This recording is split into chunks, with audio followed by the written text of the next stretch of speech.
Do you want to be the 8-year-old with the best curveball and the most trophies, or the 18-year-old with the healthiest arm and a genuine passion for baseball? Good question, right? Travel and club ball can be great, especially for the elite player who needs the challenge. But there are some issues seeping into this culture that scare the cinnamon toast crunch out of me. Number one, kids can't play other sports because if you don't play year round, you can't play on our team. I had a very talented 7-year-old tell me he experienced this and it really bothered him. Why did it bother him? Because he's a kid and he loves soccer and basketball and, being a kid. Mike Trout was an extremely coachable outfielder in minor league baseball because he was such a good basketball player in high school, all state. Jackie Robinson stole so many bases because he was on the track team at UCLA, played 2 other sports as well. The TCU baseball coach Jim Schlossnagle was recently quoted, "The youth baseball player today has never been more talented and never been less skilled." Why is that? Because multiple sport athletes are more skilled. Since today's baseball players weren't able to learn the drop back step during football or basketball practice, their motor skills are immature. They can't bust out that tool from their tool pouch when a college coach asks them to take a good angle on a fly ball or a grounder. Number 2, too many meaningless games. A 9-year-old pitches 6 innings Saturday morning. They catch game 2 that afternoon. They play shortstop for all 3 games Sunday, and they have Tommy John surgery on Monday. Quotes, "It was never important for him to dominate a 4th of July tournament when he was 13 or 14 years old. If it didn't fit into the year-round throwing program, then he skipped it.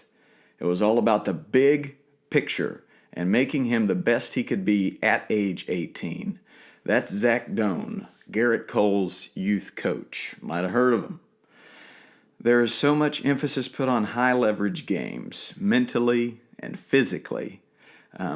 Imagine a culture where the practice took precedent over the game, right? If we put way more emphasis on the practice and building the skills and less on 6 games a weekend, then number 3 might not happen, the burnout. That burnout thing is real. Some of the best players I've ever seen in Little League Baseball had no desire to play past high school. They were forced into college when they were 6 years old, and when they got to college, they wanted to be a kid. Let's face it, we live in an elite culture of needing to be on the best team, needing the best equipment, and needing that college scholarship. I get it.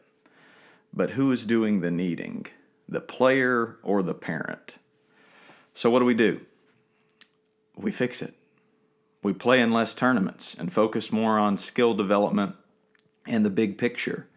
We let our kids play multiple sports because that's what college coaches, professional managers, and professional players are telling us to do.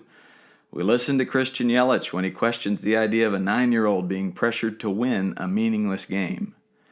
We pay more attention to the big picture, and that's how we make this travel ball thing better. I wrote this blog about a year ago, and we're coming into baseball season now, and I think it's something very important, especially in this climate where kids are dying to just socialize and get out and be kids. If we've got an elite vibe to our game of baseball, then the sandlots are going to be empty, and we can't have that.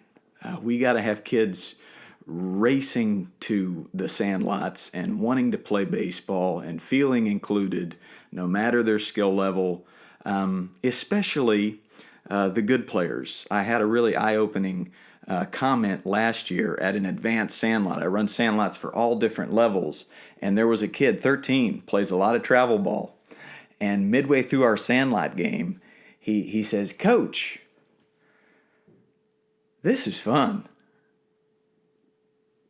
And I was like, yeah, it's supposed to be fun. You could tell he hadn't had fun playing baseball in a while. It was work for him. So start a sandlot, make it fun,